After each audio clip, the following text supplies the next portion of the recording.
Yuk jadi bagian dari dakwah kami. Dukung operasional dakwah dan sosial kami, raih pahala amal jariah yang terus mengalir sampai hari kiamat. Assalamualaikum warahmatullahi wabarakatuh. Alhamdulillah, wassalatu wassalamu ala rasulillah. Segala puji dan puja kehadirat Allah subhanahu wa ta'ala, juga salawat dan taslim kepada Nabi besar Muhammad sallallahu alaihi wa ala alihi wa sahbihi wasallam. Kita akan melanjutkan bedah buku kita. Seperti biasa, bila Allah SWT mudahkan, 50 hadis terpenting dalam Islam dan penjelasannya. Ini sebenarnya buku ringkasan dari buku yang sangat besar, namanya Jami' al-Ulum wal Hikam.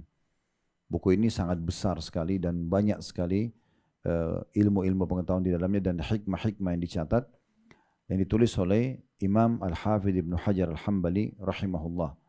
Namun di sini 50 hadis terpenting ini dikenal dengan mukhtasarnya, ringkasan daripada buku yang besar itu. Jadi akan kita bahas 50 hadis dan alhamdulillah kita sudah selesaikan 3 buah hadis dari 50 itu.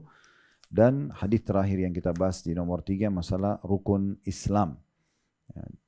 Sekarang kita akan masuk hadis nomor 4 berhubungan dengan masalah penciptaan manusia. Seperti biasa saya akan baca dulu hadisnya, baru kita coba korek mutiara ilmunya dan juga pendapat-pendapat berhubungan dengan masalah hadis ini. Di halaman 43 bagian pegang bukunya di hadis nomor 4, An Abdullah bin Mas'ud radhiyallahu anhu qala haddatsana Rasulullah sallallahu alaihi wasallam wa huwa as-sadiqul masduq. Inna ahadakum yujma'u khalquhu fi batni ummi 40 yawman nutfah.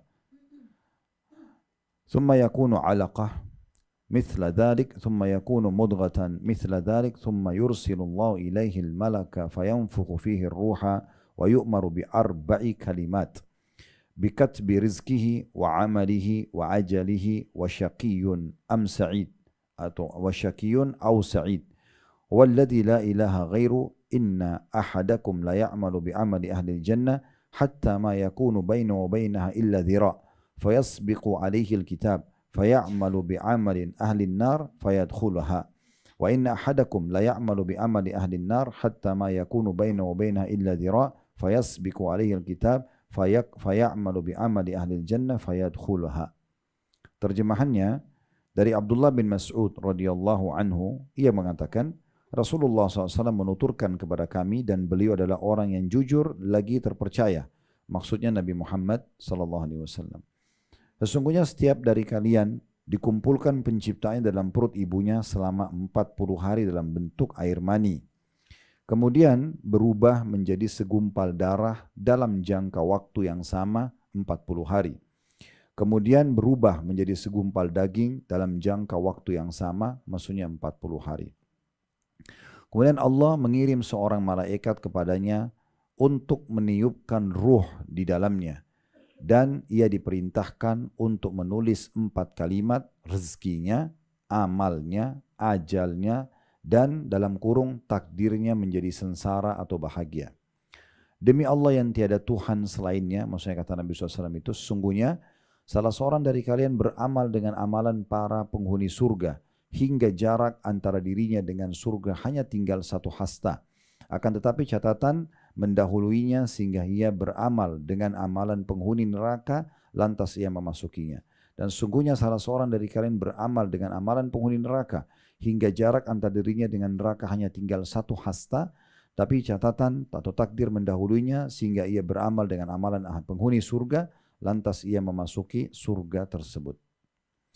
Hadits ini tentu hadits yang sangat masyhur yang harus kita pelajari, makanya masuk dalam 50 hadits terpenting yang harus kita ketahui, karena masih banyak orang yang belum faham kenapa dia ada di muka bumi ini, bagaimana proses penciptaannya, dan juga tentunya bagaimana pengaturan rezeki, ajal, amal, dan juga ya, orang itu bahagia atau sengsara. Bagaimana memahaminya semua ini?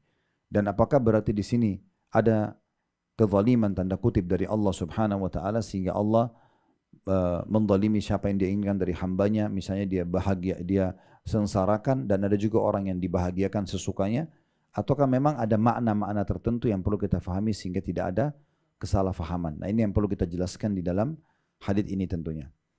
Yang pertama dikatakan hadits ini disepakati kesahihannya oleh Bukhari dan Muslim serta diterima oleh kaum muslimin.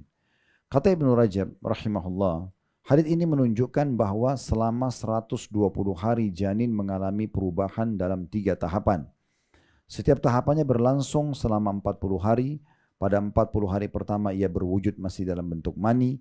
Kemudian pada hari ke-40 kedua berubah menjadi gumpalan darah. Kemudian pada 40 ketiga berubah menjadi segumpal daging. Kemudian setelah 120 hari malaikat meniupkan ruh padanya dan menulis untuknya 4 kalimat. Kita mulai dulu rincikan hadits ini. Dari hadits ini, seperti biasa coba kita korek dulu mutiara ilmunya. Dan bagi yang pegang buku tentu bisa catatan kecil yang bisa kita ambil ya. Pelajaran yang pertama bisa diambil adalah adanya julukan Nabi Muhammad SAW dengan As-Sadiqul Masduq. Bisa dilihat bahasa Arabnya enggak? Coba lihat, kalau lihat bukunya itu ada bahasa Arabnya ya.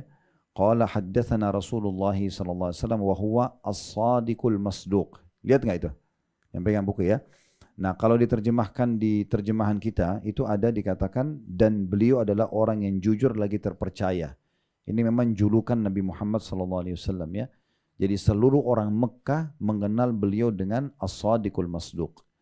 Orang yang jujur dan terpercaya karena memang semasa hidupnya semua tidak pernah berbohong dan selalu saja menjaga amanah. Dua hal ini kalau terkumpul pada diri seseorang maka dipastikan hidupnya sempurna. Dia selalu jujur dan dia selalu menjaga amanah. Gitu kan? Ada orang mungkin jujur dalam tutur katanya tapi belum tentu dia amanah dalam menjaga ya hal-hal yang harus dijaga. Seperti misalnya kalau diamanahkan uang atau tutur atau pesan misalnya tapi dia tetap berkhianat, maka itu belum dianggap sempurna. Atau ada orang mungkin kalau diamanahkan barang dia jaga tapi belum tentu dia jujur dengan lisannya misalnya. Maka kita mempertemukan keduanya dan ini sifat yang sempurna dari jiwa dan diri Nabi Muhammad SAW. Makanya pernah terjadi di Mekah Bapak Ibu sekalian, pernah terjadi Ka'bah itu mau rubuh ya, bangunannya karena sudah sangat rapuh.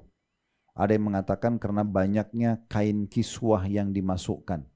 Banyaknya kain kiswah yang ditaruh di Ka'bah sehingga menjadi berat. Dulu itu tahu kiswah ya, kain hitam yang membungkus Ka'bah. Nah, dulu di masa dulu sebelum Nabi Muhammad SAW itu diutus jadi nabi, itu setiap ada raja-raja Bapak Ibu sekalian kalau datang ke Mekah, mereka menyumbang kiswah. Nah, kiswah itu untuk menghormati raja sebelumnya tidak dicopot, ditumpuk-tumpukin sehingga jadi banyak dan bangunannya jadi mau rubuh gitu ya.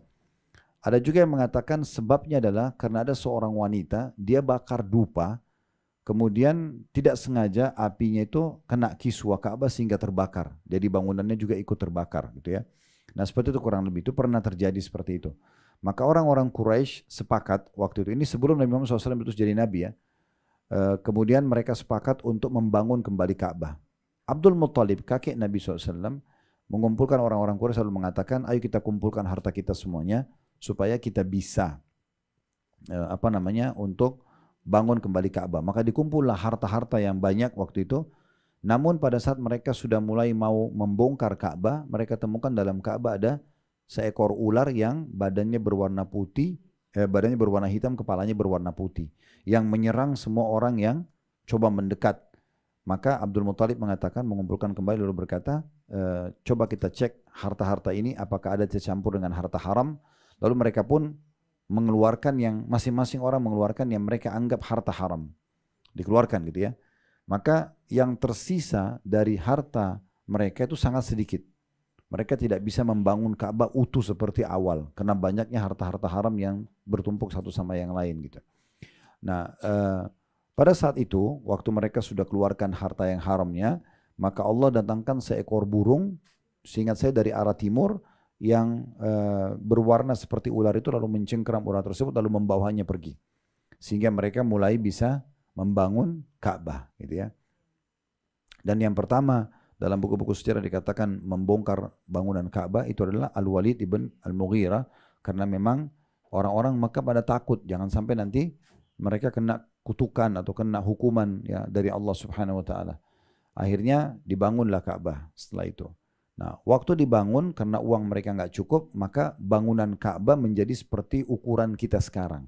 Dulu Ka'bah itu ukurannya sampai di Hijr Ismail.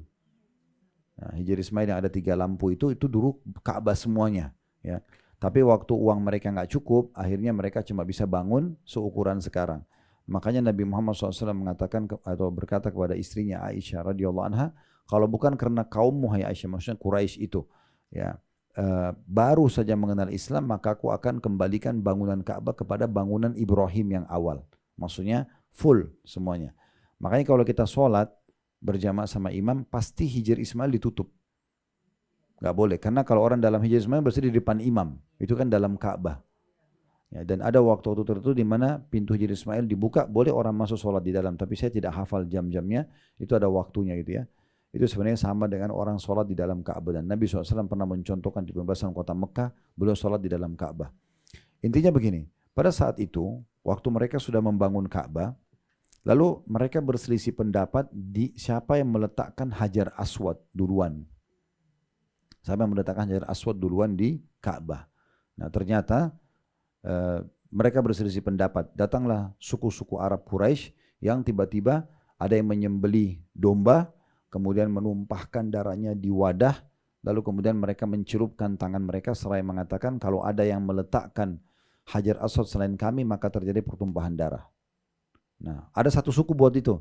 Maka suku-suku yang lain melakukan hal yang sama. Sembelih domba, darahnya dituang di ember, mereka celupin tangannya lalu mereka angkat. Lalu mengatakan siapa yang menaruh selain kami akan terjadi pertumpahan darah. Hampir semua suku Arab, Quraisy waktu itu akan bertempur, saling bunuh-membunuh hanya karena masalah ini. Gitu. Dan ini kata ulama, ini berarti menandakan mereka memang saling memperebutkan kemuliaan Ka'bah. Gitu ya. Akhirnya waktu itu mereka bingung gimana caranya ini memecahkan. Ada satu orang kebetulan yang sangat dituakan. Waktu itu umurnya sudah sekitar 120 tahun dan dituakan sekali oleh orang-orang Mekah. Dia menengahi waktu itu. Dia mengatakan begini saja. Bagaimana kalau kalian ikut pendapat saya? Ikut pendapat saya.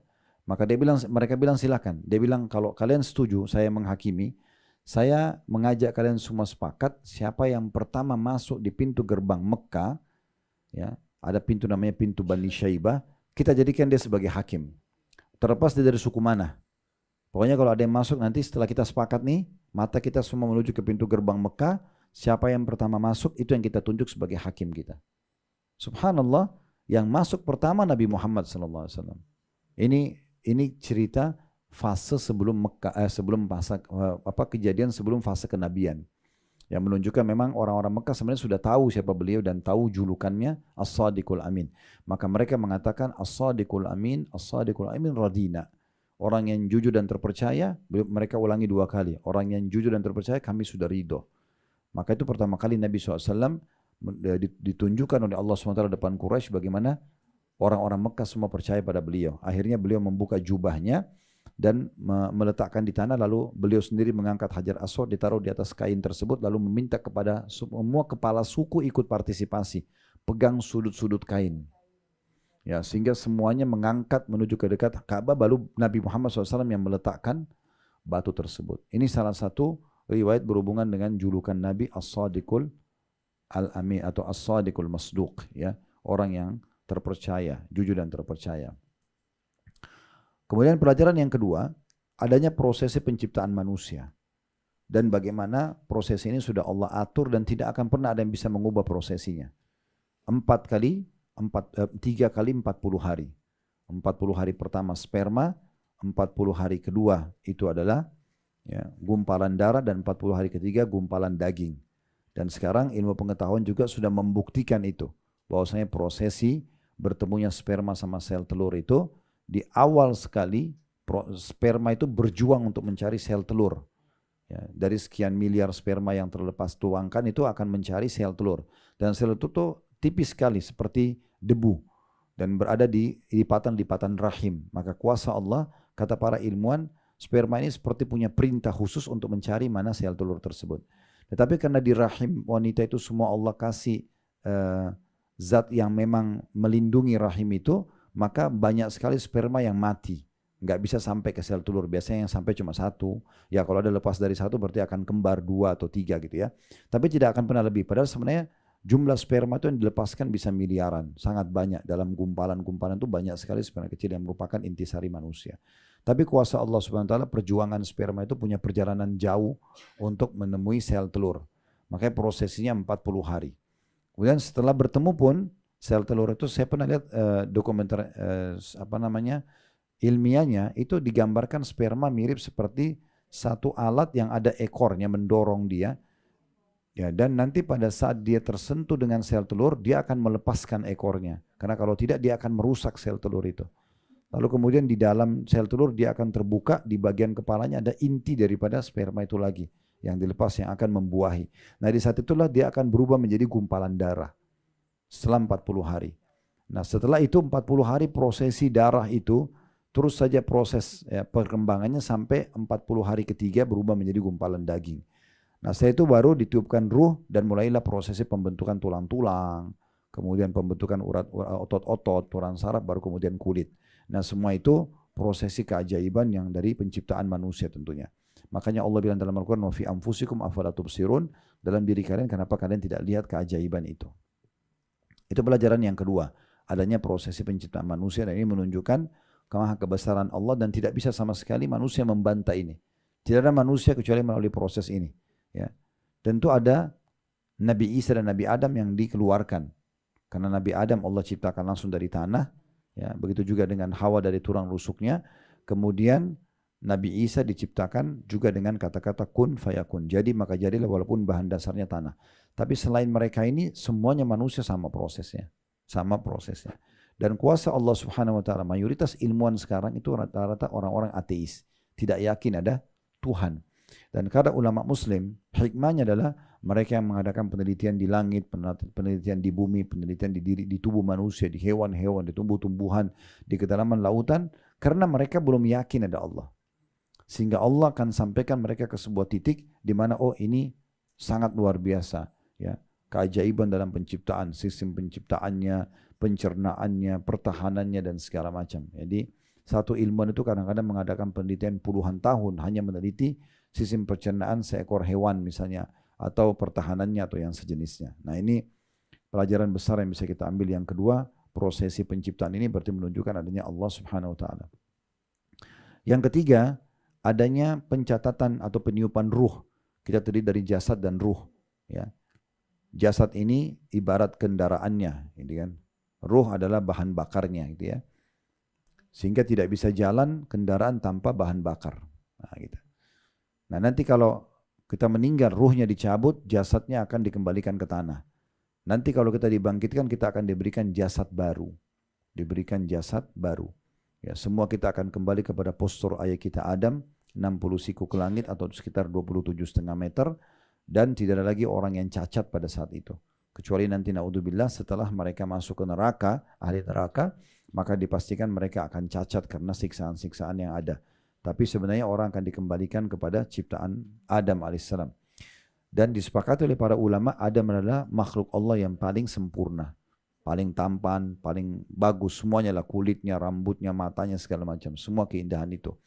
Lalu Allah bagikan sebagiannya kepada Hawa.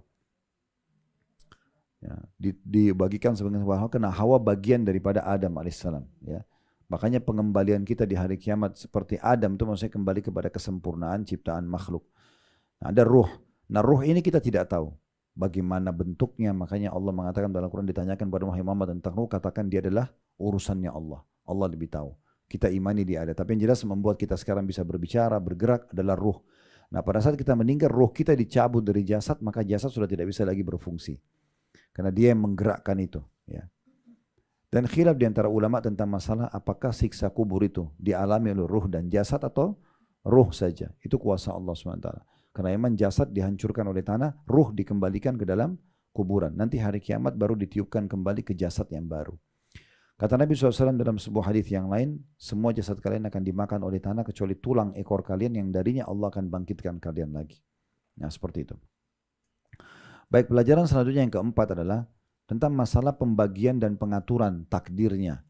Disebutkan situ rezeki, kemudian amal, kemudian ajal, kemudian apakah dia sengsara atau bahagia. Baik, kita bahas yang pertama rezeki dulu. Ya. Rezeki ini semua yang bisa membuat roda kehidupan berjalan, itu namanya rezeki. Jangan pernah patok rezeki itu hanya duit atau uang saja. Sehingga banyak orang badannya sehat, dianggap dia belum dapat rezeki. Ada orang mungkin dikasih umur yang panjang, dianggap, tapi karena dia hidupnya miskin secara materi, dianggap dia belum dapat rezeki. Misal contoh. Ada orang belum menganggap kesehatan sebuah rezeki. Ya, waktu luang, sempurnanya fisiknya, ya, mata bisa melihat, telinga mendengar, dan seterusnya.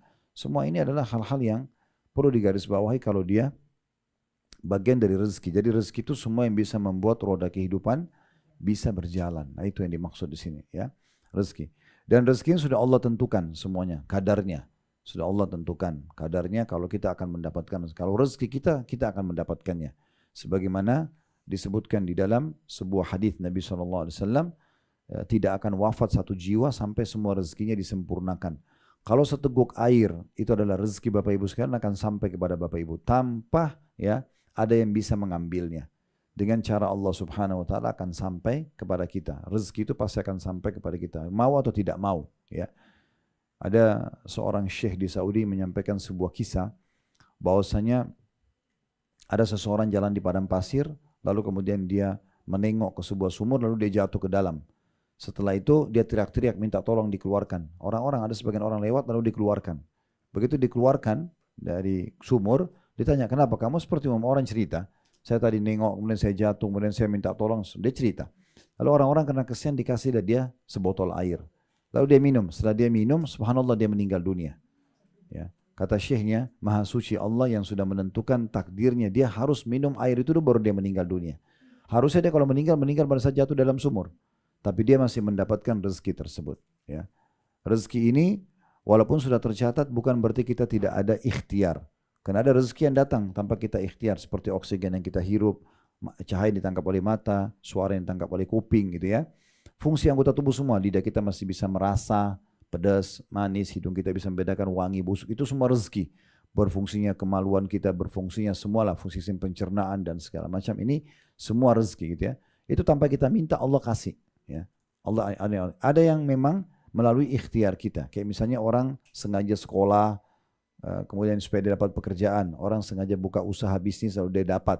Semua itu adalah rezeki yang sudah Allah tentukan. Jadi kalau orang misalnya mencari ikhtiar untuk ambil kuliah jurusan tertentu lalu dia ingin bekerja, dia tentukan dia akan kerja di tempat ini karena dia dapat penawaran misalnya ada 3 perusahaan gajinya beda-beda, dia pilih perusahaan B misalnya. Nah itu berarti dia mencari rezekinya, dia ikhtiar. Dan Allah sudah tentukan rezeki dia nanti ada di situ sesuai dengan keluasan ilmu, bukan Allah memaksakannya. Nah ini perlu difahami baik-baik gitu ya. Kemudian amalnya, di sini maksudnya amal baik atau amal buruknya. Amal baik, amal buruk adalah pilihan kita. Misalnya Bapak Ibu hadir hari ini taklim, itu pilihan Bapak Ibu, bukan bisa tidak bisa hadir. Bisa sama amal buruk. Amal buruk itu seperti orang misalnya dia mencuri misalnya. Itu kan pilihan dia bisa saja tidak mencuri. Nah, Allah dengan keluasan ilmunya, Allah bisa tahu orang ini kalau saya ciptakan. Kayak saya misalnya, Allah sudah tahu Khalid ini diciptakan, begitu saya kasih dia umur sekian misalnya, apa saja yang dia kerjakan selama dia hidup baik buruk saya sudah tahu. Allah sudah tahu, dicatat sebagai takdir. Bukan Allah paksakan tapi sesuai dengan pilihan dia. Hari ini saya pakai baju ini, saya tidak tahu kalau kemarin saya akan pakai baju ini, atau minggu lalu saya nggak tahu, atau bulan lalu saya nggak tahu. Tapi di Lauhil Mahfuz sudah tercatat.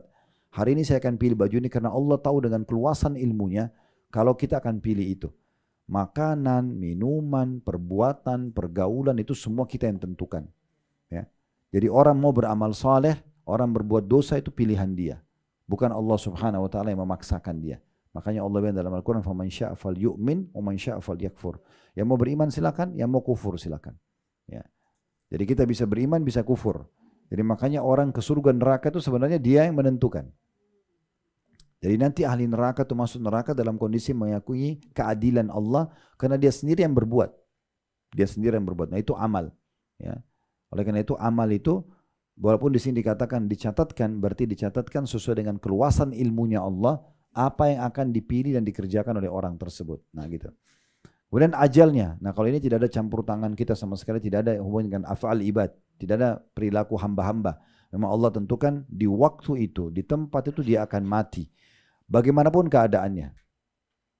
Contoh misalnya orang itu ditabrak mobil. Orang itu naik pesawat meledak, jatuh pesawatnya. Orang itu berperang ditebas lehernya. Contoh. Semua itu hanya sebab. Memang di waktu itu dia harus mati. Nah, fahami baik-baik ini. Jadi kalau misalnya ada ibu kita sakit, ayah kita sakit atau siapa saja kemudian meninggal dunia, misal. Gak bisa kita katakan, oh dia meninggal ya karena penyakit itu. Kalau dia tidak sakit itu mungkin dia tidak meninggal, gak bisa. Karena walaupun dia tidak sakit, di tempat itu, di waktu itu dia harus mati. Makanya kata Nabi SAW, kalau Allah ingin merenggut nyawa seorang hamba di sebuah tempat, Allah ya memudahkan atau membuat dia punya hajat di tempat itu. Dia pergi. Misalnya contoh, kita akan wafat di Surabaya misalnya. Di waktu itu Allah akan buat kita punya hajat di sana. Kayak misalnya orang pebisnis dianggap akan ada keuntungan besar, adalah sesuatu yang mendorong dia sehingga dia pergi sana baru dia meninggal dunia. Nah seperti itu kurang lebih gambarannya. Jadi Allah rengut nyawanya di tempat yang sudah ditentukan. Nah itu ajal. Dan tidak akan pernah bertambah sesaat, tidak akan berkurang sesaat. Ya. Makanya Ibnu Taimiyah rahimahullah mengatakan, makna daripada hadis siapa yang ingin dipanjangkan umurnya, diluaskan rezekinya, dia silaturahim. Beliau mengatakan di sini panjang umur bukan 70 jadi 71. Tapi maksudnya keberkahan umur. Jadi kalau ada A sama B, si A itu selalu silaturahim, si B tidak silaturahim. Kita temukan sama-sama umurnya 70 tahun, tapi si A ini banyak keberkahan, sudah bangun masjid, sudah banyak bantu orang dan banyak keberkahan dalam umurnya. Karena dia silaturahim. Mungkin si B 70 tahun tapi tidak ada manfaat sama sekali. Nah, itu yang dimaksudkan. Jadi jangan selalu mengkambing hitamkan kejadian. Ya. Itu cuma bahan ceritanya manusia. Tapi memang ajalnya datang. Kemudian yang terakhir adalah takdir menjadi sengsara atau bahagia. Ini juga Allah subhanahu wa ta'ala bukan paksakan. Semua takdir Allah baik. Jadi tidak ada takdir Allah yang buruk. Ya. Jadi kalau Allah itu menyuruh kita misalnya jujur, amanah, tanggung jawab, bersedekah, memaafkan dan segala macam. Itu kan itu perintah. Karena Allah sudah bilang kalau kamu jujur, kamu dapat ini loh keutamaan jujur. Kamu sedekah, ini keutamaan sedekah. Itu namanya kebahagiaan. Kita kalau pilih perbuatan itu, kita dapat semuanya. Ini mencuri, ini membunuh, ini menggibah, ini dosa loh, bahaya begini misalnya. Nah kalau orang pilih dia sengsara. Dia ada masalah sama orang, dia masalah sama Allah Tuhannya karena dilarang. Jadi sebenarnya di sini dimaksudkan Allah takdirkan di situ pada saat dia baik sengsara atau tidak karena Allah tahu dengan keluasan ilmunya orang ini nanti kalau diciptakan jadi baik atau jadi buruk. Alaminya begitu dianya, pilihan dia. Maka dicatatlah seperti itu. Contoh misalnya ada hadits Nabi SAW begini. Tidak ada orang yang membuka pintu kemuliaan dia nggak mau ngemis kecuali Allah akan bukakan baginya pintu kekayaan dan tidak ada orang yang membuka pintu mengemis ya kecuali Allah bukakan pintu kemiskinan. Ini kan sudah disampaikan ya. Orang kalau iffah mulia Allah buka pintu kekayaan, dia mau buka. Kalau dia mau terima pun satu balasan dia kasih jasanya dia bekerja misalnya dia mulia. Atau ada orang memang dia cuma mau minta mengemis saja. Allah sudah bilang, Nabi sudah bilang ini kalau dia buat begini dia buka pintu kemiskinan. Kan dia sudah di sini dia bisa tentukan dia bisa bahagia atau dia sengsara. Bahagianya kalau dia mulia dia tidak mengemis sama orang. Sengsaranya kalau dia mengemis sama orang. Nah seperti ini. Allah sudah tahu orang ini memang maunya mengemis. Orang ini maunya begini dan begitu. Nah potensi ini ada dalam dirinya. Itu Fir'aun, Bapak Ibu sekalian waktu dia sudah mau binasa, Nabi Musa sudah memukul tongkatnya di Laut Merah dan air laut itu sudah menjadi dinding yang tinggi dan 12 bagian, kan ada 12 dari suku keturunan Israel atau Bani Israel yang mereka supaya mudah jalan.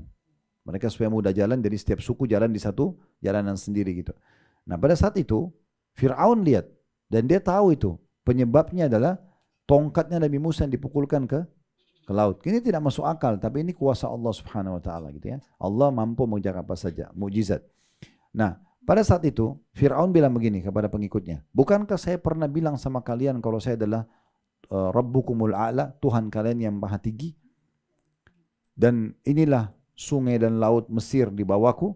Lihat sekarang, air ini berdiri karena melihatku datang." Dia makin sombong. Padahal dia tahu ini sebenarnya bukan dia di situ. Tidak ada campur tangannya. Allah sudah tahu Fir'aun akan ucapkan itu sebelum dia diciptakan. Di umur itu dia akan pilih itu. Sebenarnya dia waktu itu kata ulama, dia bisa kalau dia bilang, oh lihatlah kemahabesarannya Tuhannya Musa, Allah, ayo kita beriman. Dia selamat. Tapi dia tidak mau, memang dia pilih itu. Nah pilihan dia ini Allah sudah tahu sebelum dia diciptakan. Dicatatlah dia sengsara atau dia bahagia. Ada sebaliknya dari keluarganya Fir'aun yang beriman. Dalam Al-Quran digambarkan istrinya Fir'aun Asia beriman, gitu kan? Dia tentukan sendiri kebahagiaannya, selamatlah dia. Nah seperti itulah. Jadi jangan difahami sini sengsara sama bahagia berarti sengsara ini Allah mau nggak mau orang ini dilahirkan pasti sengsara. Enggak. Allah sudah tentukan sesuai dengan ya apa yang Allah tahu dengan keluasan ilmunya. Karena semua takdir Allah baik. Semua Allah ini mau kita senang, Allah mau kita bahagia, Allah nggak mau kita sengsara. Makanya Allah turunkan syariat untuk memandu kita supaya bahagia dan menjauhi kesengsaraan. Itu yang dimaksud di sini. Kemudian selanjutnya, pelajaran yang kelima dalam hadis ya. Nabi SAW bersumpah, sesungguhnya salah seorang dari kalian beramal dengan amalan penghuni surga, hingga jarak antara dirinya dengan surga hanya tinggal sehasta.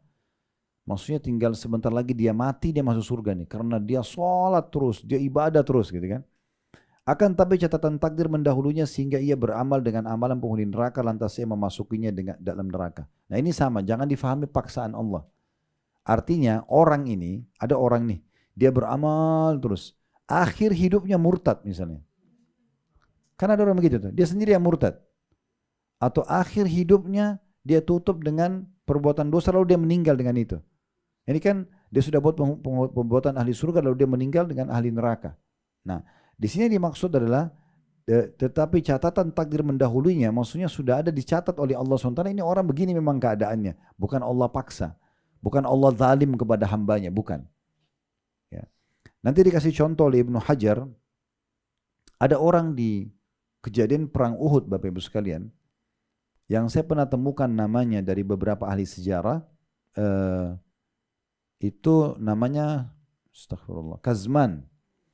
Orang ini penduduk asli Madinah, dia berperang di perang Uhud dan tidak ada satu musuh pun kecuali ditebas sama dia. Betul-betul luar biasa sampai sahabat-sahabat mengatakan orang ini ahli surga. Orang ini harus jadi tebas sana, tebas sini gitu. Maka pada saat itu Nabi SAW dengar Nabi mengatakan tidak, dia penghuni neraka. Orang ini ahli neraka.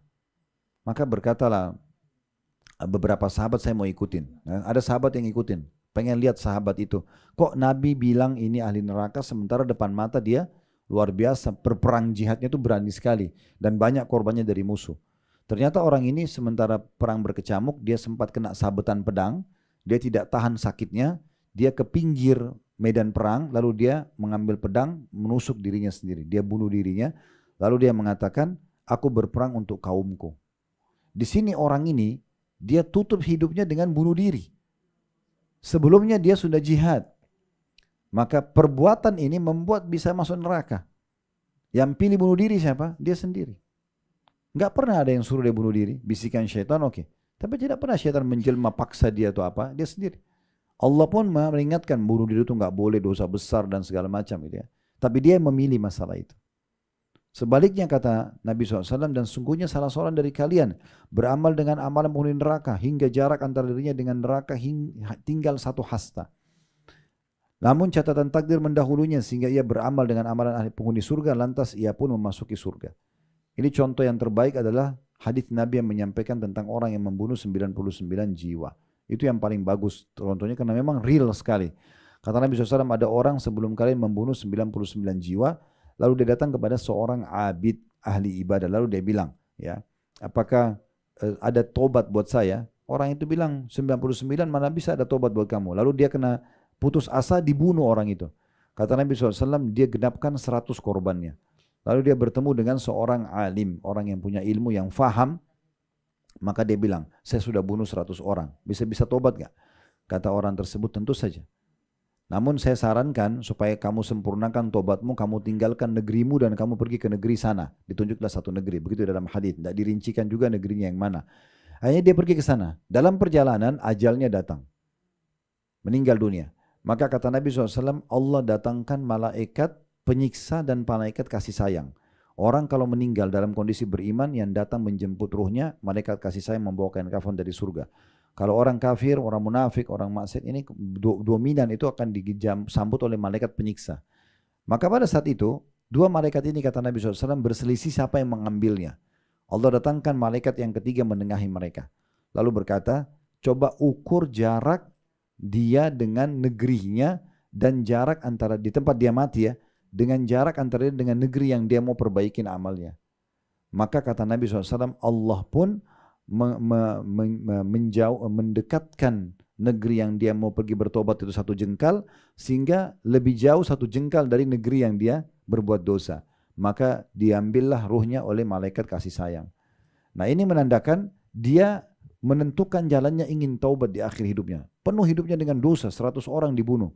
Tapi akhirnya tergantikan dengan dia beramal. Ya. Amal ahli neraka, ahli surga, dia tahu ini. Ya. Kan kita tahu nih, untuk masuk surga apa? Sholat, puasa, semua ibadah-ibadah lah, zikir, berdoa, jenguk orang sakit. Sudah kita tahu, kalau kita buat pasti masuk surga. Gak ada halangannya, tinggal jaga keikhlasan, ikuti tata cara yang benar, selesai. Gitu kan? Dan tidak mungkin salah dengan itu. Makanya kata Nabi SAW dalam hadis yang lain, sungguh surga lebih dekat kepada seseorang daripada tali sendalnya sendiri. Begitu juga orang masuk neraka gampang. Dia tinggal buat, dia mencuri, dia membunuh, riba, segala macam. Maka ujungnya neraka, itu pasti. Gak ada keraguan dalam masalah itu.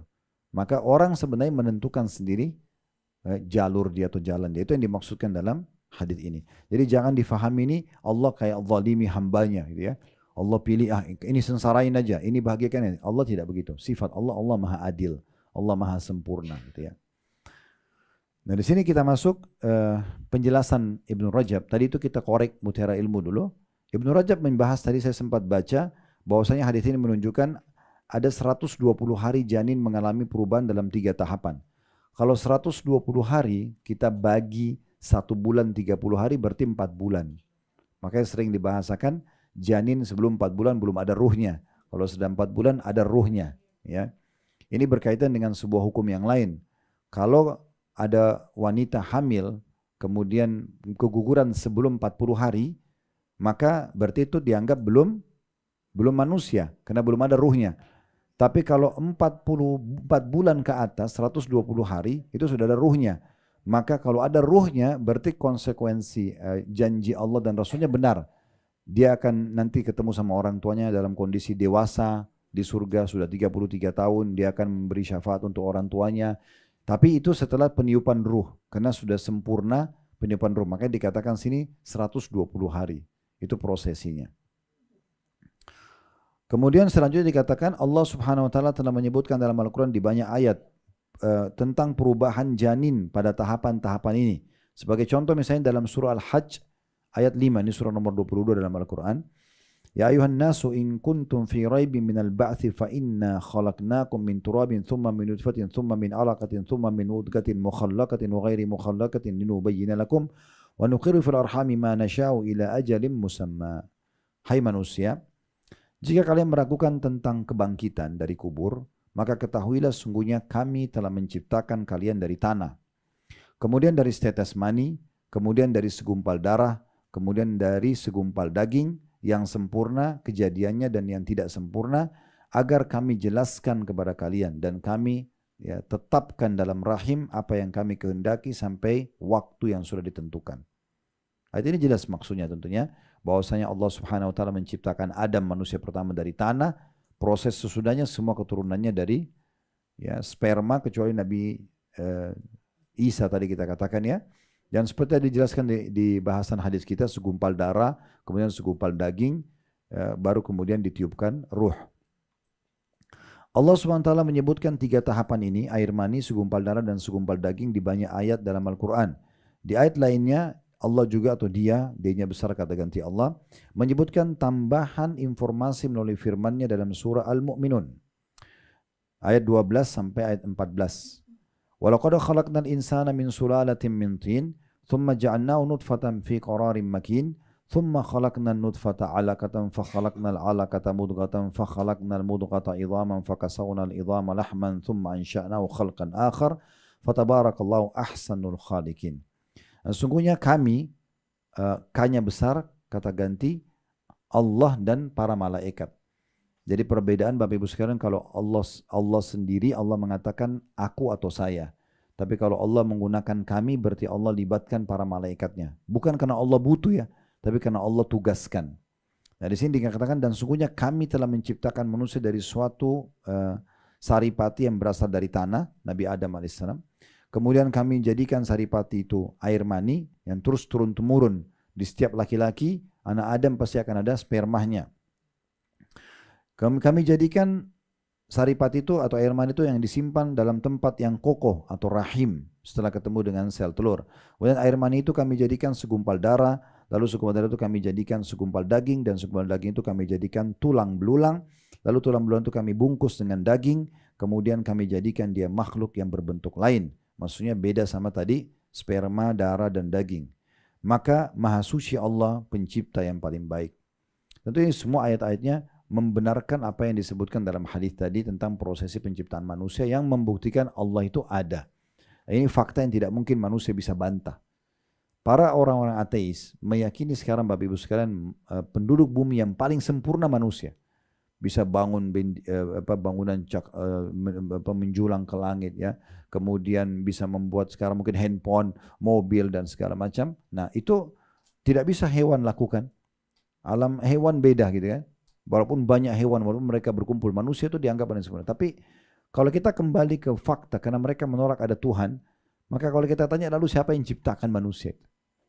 Dengan penemuan ilmiah memang betul dari sperma, sel telur, segumpal darah, segumpal daging, lalu kemudian terbentuk tulang-tulangnya. Setelah sempurna semua tulang-tulang dengan sumsumnya, baru terbentuk otot-otot dan urat saraf, dan itu masih kurang bagus kelihatan. Begitu nanti Allah kasih kulit, nah barulah sempurna seperti kita. Maka Allah bilang seperti itulah kami ubah menjadi ciptaan atau makhluk yang lain. Sempurna tiba-tiba, karena komposisinya sudah dirapikan lalu dibungkus dengan kulit sehingga bagus kelihatan. Karena manusia kalau terkupas kulit mukanya misalnya, maka jadi jelek kelihatan. Ya, belum sempurna maksudnya, bukan jelek menjelekkan ciptaan Allah, bukan. Tapi beda dengan makhluk yang sudah sempurna. Makanya Allah bilang kami ciptakan dengan ciptaan atau yang lain gitu ya. Inilah tujuan tahapan yang Allah Subhanahu wa taala sebutkan dalam ayat ini mengenai penciptaan manusia sebelum ditiupkan ruh. Ibnu Abbas radhiyallahu anhu berkata, manusia diciptakan dari 7 tahapan. Kemudian dia membaca ayat ini. Maksudnya ayat ini dibaca sebagai dalil gitu ya. Sebagian ulama ahli fikih berpendapat bahwa manusia diperbolehkan untuk menggugurkan janin dalam perutnya sebelum ruh ditiupkan padanya. Dan mereka menganggapnya hal itu seperti azal. Tahu azal ya? Azal itu menuangkan sperma di luar rahim. Zaman dulu orang belum ada KB, ya alat kontrasepsi dan sejenisnya belum ada. Maka bagaimana orang kalau tidak mau istrinya hamil, dia azal. Jadi sperma dikeluarkan di luar, dan itu disebutkan para sahabat mengatakan kami dulu berazal di masa Nabi SAW dan Al-Quran turun, tapi Nabi tidak melarang kami. Nah di sini para ulama, ada sebagian ulama mengatakan kalau ada hal-hal yang urgen, misalnya kalau perempuan ini hamil, maka nanti secara medis terbukti dia hidup atau anaknya hidup. Atau dipastikan anak itu nanti setelah cek medis dia akan cacat total.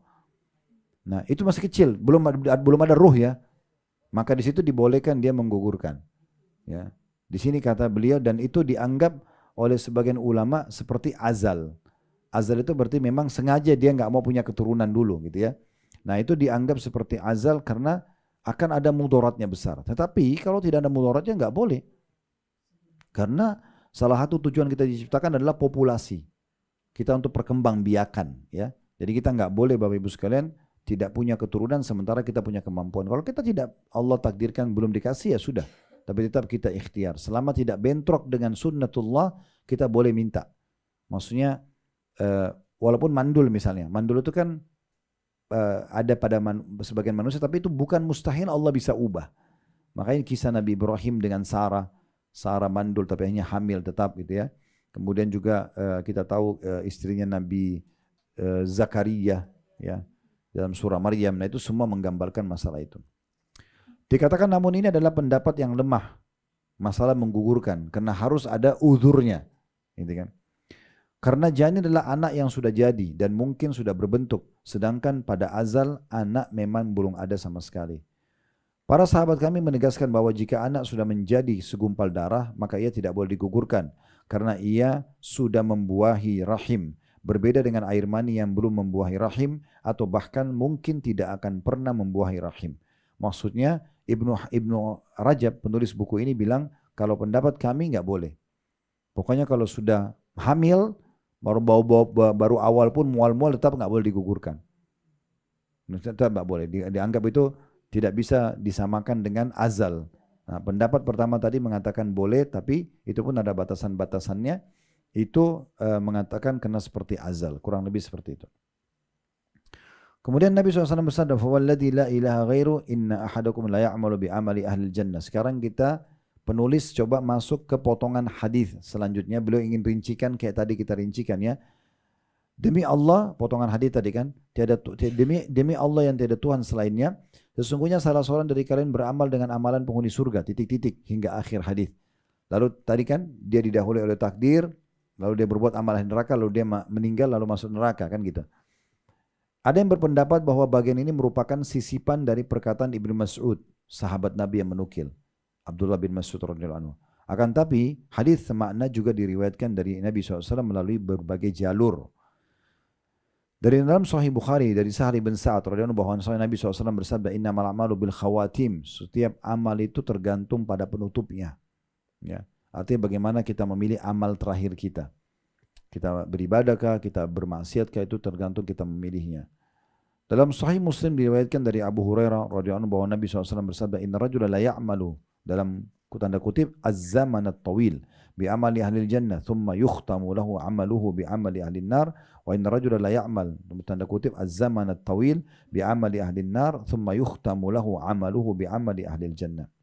Sesungguhnya seseorang beramal dalam waktu yang lama dengan amalan penghuni surga, kemudian amalnya diakhiri dengan amalan penghuni neraka. Dan sungguh seseorang beramal dalam waktu yang lama dengan amalan penghuni neraka, lalu amalnya diakhiri dengan amalan penghuni surga. Riwayat yang di bawahnya itu, yang kalau pegang buku dalam Sahih itu riwayat tadi yang saya cerita, orang yang membunuh dirinya di perang Uhud. Ya, itu riwayat di bawahnya. Saya tidak bacakan lagi. Namun ada sebuah riwayat yang menarik untuk kita singgung di sini. Pernah Abu Hurairah radhiyallahu anhu itu duduk dengan dua orang sahabat yang lain, berarti 3 orang sahabat. Terus Nabi Muhammad SAW lewat di mendekat mereka lalu berkata begini, "Salah satu dari kalian bertiga ini nanti akan menjadi penghuni neraka yang gigi gerahamnya lebih besar daripada gunung Uhud." Masih hidup Nabi sudah bilang begitu, tapi itu mukjizat ya. Maka Abu Hurairah mengatakan, setelah Nabi bilang itu saya betul-betul ketakutan sekali. Saya ketakutan sekali. Kenapa ketakutan? Karena saya tahu 2 orang teman saya ini soleh banget. Dua-duanya sibuk belajar untuk ilmu, dua-duanya ikut jihad dan segala macam gitu. Dan tambah rasa takut saya karena salah satunya ikut perang lalu mati syahid. Terus saya sama 1 orang lagi. 1 orang ini sangat luar biasa nuntut ilmu sampai Nabi tunjuk menjadi da'i. Karena luasnya ilmunya. Tapi rupanya Nabi waktu utus dia menjadi da'i dan menyampaikan risalah agama ini kepada Musailamah al-Kadzab. Ini yang mengaku nabi palsu di daerah Yamamah namanya. Nah, ini Musailamah dia kayak semacam tokoh masyarakat di daerah Yamamah ini dan dia ngaku nabi. Orang-orang banyak setuju dengan dia, kaumnya. Kenapa? Bukan karena mukjizat dia punya, tapi karena fanatik kesukuan. Nah, itu kan Quraisy terkenal karena ada Muhammad SAW yang ngaku sebagai nabi. Nah, ini suku kita sekarang nabi, kita dukung. Nah, gitu. Walaupun jahil, walaupun salah. Gitu. Nah, waktu orang ini datang, kemudian sebelum tiba di Yamamah, Musailamah al-Kadzab temuin dia di luar negeri mereka, luar kampung, luar kotanya, lalu negosiasi. Dia bilang begini, "Kalau kamu mau bilang sama kaum saya bahwasanya saya ini juga utusan Allah sebagaimana Muhammad diutus, kamu akan saya berikan apa yang kau mau. Saya kasihkan kamu jabatan, kasih kamu harta, kasih kamu segala macam." Rupanya orang ini setuju. Ini penentuan dia sendiri ya. Akhirnya dia murtad dari agama Islam karena dia mengakui ada Nabi setelah Nabi Muhammad SAW dan dia dukung Musailamah al-Kadzab. Makanya setelah Nabi SAW meninggal, Abu Bakar memerangi dan orang ini ikut terbunuh. orang ingin terbunuh. Maka Abu Hurairah mengatakan, saya sangat senang ya karena ternyata yang dimaksud oleh Nabi adalah orang ini. Ya. Karena memang dia terbunuh dalam kondisi kufur. Ya, seperti itulah. Jadi memang harus hati-hati. Kita itu harus istiqomah. Sekali jaga sholat ya sholat, jaga terus, tutup aurat terus, yang halal terus gitu ya. Kita usahakan istiqomah sampai wafat. Karena jangan sampai nanti di akhir hidup kita tentukan sendiri salah jalan. Ya.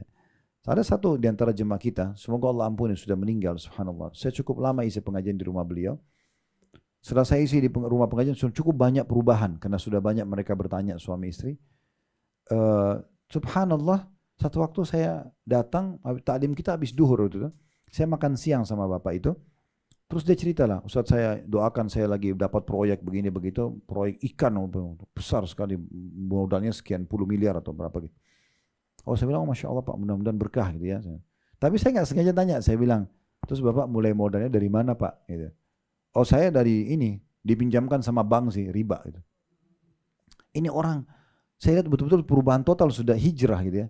Tapi syaitan itu selalu melihat mana pintu di mana kita lemah. Nah, dilihatlah kelemahan orang di situ, misalnya masalah cari harta ini, maka syaitan masuk di situ. Dianggap udah nggak apa-apa deh, kan pinjaman riba sudah nanti gampang mungkin bisa taubat atau diperkecil bunganya atau yang semisalnya. So saya ingatkan Pak, maaf Pak ya. Riba itu lebih berat daripada zina. Zina itu masih lebih ringan. Karena Nabi SAW bilang, saya ingatkan haditsnya, riba itu 73 tingkatan. Tingkat paling rendahnya seperti orang zina sama ibunya. Nah dalam bab zina yang paling berat, zina dengan mahram kan. Ibu sama anak, ayah sama anak, saudara sama saudara misalnya. Nah, ini ponakan sama tante atau paman. Ini semua ini mahram, ini lebih berat hukumannya. Tapi itu masuk setara dengan dosa teringannya riba. Karena bahaya. Nah dosa riba yang tertinggi 73-nya adalah setara dengan orang merendahkan seorang muslim. Jadi kita tidak boleh merendahkan orang lain gitu ya. Itu berat sekali seperti bab riba yang paling tinggi. Nah intinya pada saat itu saya nasihatin, beliau kayak nggak anggap remeh. Subhanallah, tidak jalan berapa bulan setelah itu tertipu dan segala macam hal. Akhirnya rumah harus dijual, akhirnya jadi sakit dan jadi segala macam. Nah sudah meninggal, saya sudah tidak ikuti lagi bagaimana meninggalnya, tapi saya dapat informasi meninggal setelah beberapa waktu, terus istrinya juga meninggal. Tapi istrinya itu sangat patuh gitu, mau mengingatkan suaminya jangan segala. Akhirnya mereka sampai jual aset karena itu. Jadi hati-hati. Kadang-kadang kita ini sudah merasa diri kita sudah hijrah, sudah istiqomah, tapi ternyata masih ada celah di mana syaitan masuk untuk menyesatkan kita. Jadi harus hati-hati. Baik, selanjutnya, inna rajula la ya'malu 'amala ahli jannah fima yabdu linnas wa huwa min ahli nar. Wa inna rajula la ya'malu 'amala ahli nar fima yabdu linnas wa huwa min ahli jannah. Ya. Jadi di sini ada riwayat ini Nabi sebutkan setelah orang yang tadi ikut di perang Uhud, kemudian dia perang tebas orang sana sini, lalu kemudian dia bunuh diri, gitu kan? Nah orang ini waktu dia meninggal, Nabi SAW sebutkan hadits ini. Sungguhnya seseorang benar-benar melakukan amalan penghuni surga dalam penglihatan manusia. Maksudnya dia, oh ini bagus nih jilbab besarnya, ini apa sholatnya, ini segala macam. Tapi ternyata dia di belakang orang tidak tahu dia apa. Kayak dia riba, dia mencuri, dia menipu. Berapa banyak orang yang datang di pengajian mengeluh sama saya, Ustaz, waduh di pengajian ini ternyata kita pikir cuma performannya bagus, ternyata menipu. Ya, kumpulin uang dari sana sini lalu menipu orang. Jadi kita tidak boleh juga terpengaruh hanya dengan performannya orang, tapi kita lihat bagaimana keimanannya orang gitu ya, dan kualitas kerjanya itu yang benar. Ya, jangan cuma sekedar itu, karena nanti kita bisa menyalahkan agama dari performan dia yang salah. Kita anggap oh semua orang hijrah begitu, itu keliru. Ya, karena banyak orang juga yang menunggangi komunitas kita yang sudah hijrah ini untuk merusak, ya, merusak citranya gitu, sehingga orang tidak tertarik untuk hijrah gitu. Baik, sesungguhnya seseorang benar-benar melakukan amalan penghuni surga dalam penglihatan manusia, padahal ia termasuk penghuni neraka. Dan sesungguhnya seseorang benar-benar melakukan amalan penghuni neraka dalam penglihatan manusia, padahal ia termasuk penghuni surga. Dalam riwayat Bukhari, rahimahullah, ditambahkan riwayat lain, innamal a'malu bil khawatim, setiap amal tergantung penutupnya. Baik, kemudian sabda Nabi SAW dalam penglihatan manusia, maksudnya manusia yang menilai perbuatannya, menunjukkan bahwa hal yang tersembunyi dalam perkara itu berbeda dengan apa yang terlihat. Dan bahwa akhir yang buruk terkadang disebabkan karena rahasia batin hamba yang tidak dapat dilihat oleh orang lain. Berupa perbuatan, garis miring, niat buruk, dan hal semisalnya. Sifat buruk yang tersembunyi ini menyebabkan datangnya akhir yang buruk pada saat kematian. Makanya pernah saya singgung kan, kita kalau mau tahu ini husnul khatimah atau su'ul khatimah, itu dari amal terakhir sebelum meninggal. Sehebat apapun dia jaga penampilan dia, performan dia misalnya, tapi tetap Allah akan tunjukkan sebelum dia meninggal amal yang terakhir dia kerjakan. Orang itu memang biasa ngaji, biasa sedekah, biasa sholat, meninggal dalam kondisi begitu. Orang yang terbiasa memang menipu segala macam, walaupun di mata orang dia bagus, tetap Allah akan bongkar nanti sebelum meninggal, terlihatlah perbuatan buruknya. Maka kita tidak bisa merahasiakan apa-apa di sisi Allah Subhanahu wa taala. Allah akan bongkar semua itu. Ya, semoga Allah jaga kita istiqamah di atas iman dan amal saleh ya. Demikian pula kata Ibnu Hajar rahimahullah, terkadang seseorang melakukan amalan penghuni neraka, sedangkan dalam hatinya terdapat sifat atau niat tersembunyi berupa kebajikan. Kemudian sifat baik yang tersembunyi itu menjadi dominan di akhir usianya sehingga menyebabkan ia mendapat husnul khatimah. Abdul Aziz bin Abu Rawat berkata, aku pernah menjenguk seseorang menjelang kematiannya yang sedang ditalqin dengan kalimat la ilaha illallah. Seseorang mengatakan di akhir pembicaraannya, dia mengingkari apa yang engkau katakan dan ia mati di atas keadaan tersebut. Aku pun bertanya tentangnya, ternyata ia seorang pecandu khamr. Beliau melanjutkan, takutlah kalian dari dosa karena dosanya yang menjerumuskannya. Jadi ada orang itu, dia minum khamr tapi dia sembunyi. Dia rahasiakan. Terus pada saat dia mau meninggal, orang coba bilang la ilaha illallah, dia tidak bisa ucapkan. Lalu orang ini heran, kok bisa? Orang ini selama hidup kita taunya soleh, kenapa dia nggak bisa ucapin? Nah, ada yang mengatakan waktu orang itu meninggal, percuma engkau mentalkinnya karena dia tidak bisa mengucapkannya. Lalu setelah ditanya ternyata orang ini memang biasa ya minum khamr dan tidak bertobat dari dosa itu. Dahulu Sufyan rahimahullah Ats-Tsauri sangat gelisah. Beliau menangis seraya berkata, aku takut bila aku tercatat dalam Ummul Kitab atau Lauhil Mahfudz sebagai orang yang celaka. Aku takut jika iman dicabut dariku ketika ajal menjemputku. Maksudnya orang-orang salafus saleh dulu itu Bapak Ibu sekalian menanamkan dalam diri mereka tidak berbangga dengan amal yang sudah dibuat dan mereka terus khawatir. Kayaknya takut kurang nih, maka dia tingkatkan lagi kualitasnya. Dia ulangi lagi ibadah itu dengan baik supaya jangan sampai dia su'ul khatimah. Jangan sudah semangat-semangat, ternyata akhirnya dia kendor lalu kemudian ditinggalkan sama dia. Nah itu yang dimaksudkan dalam sini. Maka Sufyan ats-Tsauri rahimahullah mengatakan, saya takut nih, rasa takut ini positif. Jangan sampai di Lauhil Mahfudz tercatat kalau aku ini termasuk orang celaka. Ya seperti itulah. Malik bin Dinar rahimahullah, ini ulama lain, berdiri sepanjang malam dengan memegang jenggotnya seraya berkata, wahai Rabb, wahai Tuhanku, sungguh engkau telah mengetahui siapa saja penghuni surga dan siapa saja penghuni neraka. Lalu di manakah di antara dua negeri itu yang akan menjadi tempat tinggal Malik? Maksudnya dia terus mengingatkan dirinya, kamu belum ada jaminan loh masuk hidup di surga, masuk di surga. Kamu juga belum tentu ada jaminan selamat dari neraka gitu ya. Maka dia bilang, di sini kita ya harus hati-hati. Karena Malik bin Dinar mengingatkan dirinya sendiri agar jangan sampai dia lalai. Jangan sampai dia lalai. Karena itulah para sahabat dan orang-orang sesudah mereka dari kalangan salafus saleh takut terkena penyakit nifak, pura-pura beriman.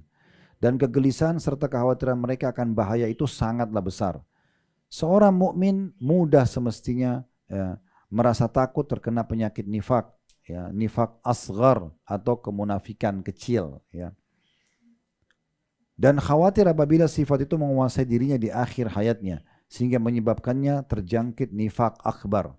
Orang bisa saja menjadi munafik tulen dimulai dari nifak yang kecil, ya, pura-pura gitu ya. Dia pura-pura beramal, dia perindah sholatnya, ibadahnya hanya karena diidatkan ini. Atau dia pura-pura terlihat soleh atau soleha tapi ternyata dia tidak benar, ya.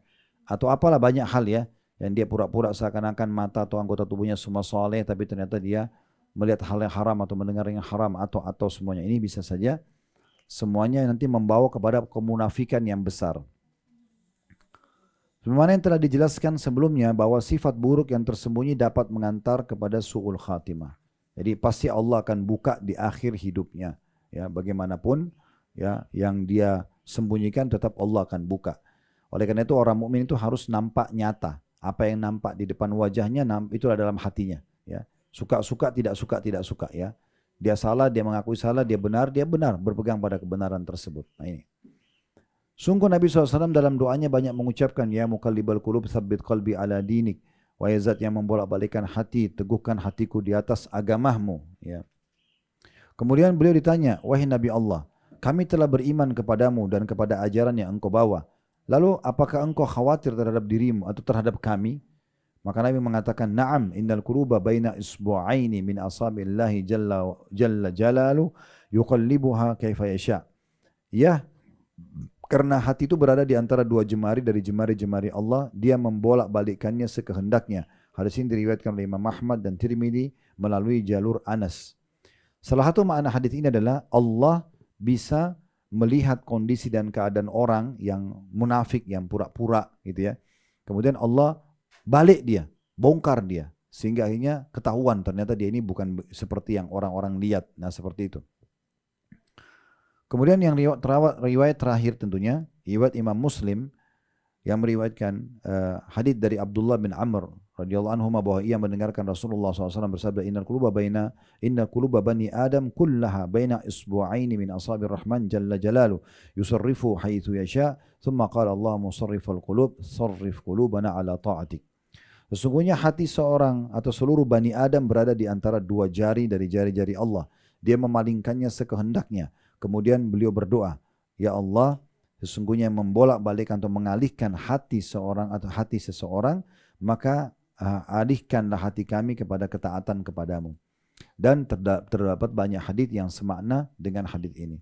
Karena kalau Allah tidak memberikan dukungan kepada kita untuk kita berada di atas ketaatan kepadanya, hati kita akan berpaling tentunya. Hati kita bisa berpaling. Allahu a'lam. Mungkin sampai sini dulu bahasanya Bapak Ibu sekalian. Kalau ada benar dari Allah silakan diambil dan diamalkan. Kalau ada salah dari kami mohon dimaafkan dan kami istighfar kepada Allah Subhanahu wa taala. Subhanakallahumma bihamdika asyhadu an la ilaha illa anta astaghfiruka wa atubu ilaik. Wassalamualaikum warahmatullahi wabarakatuh.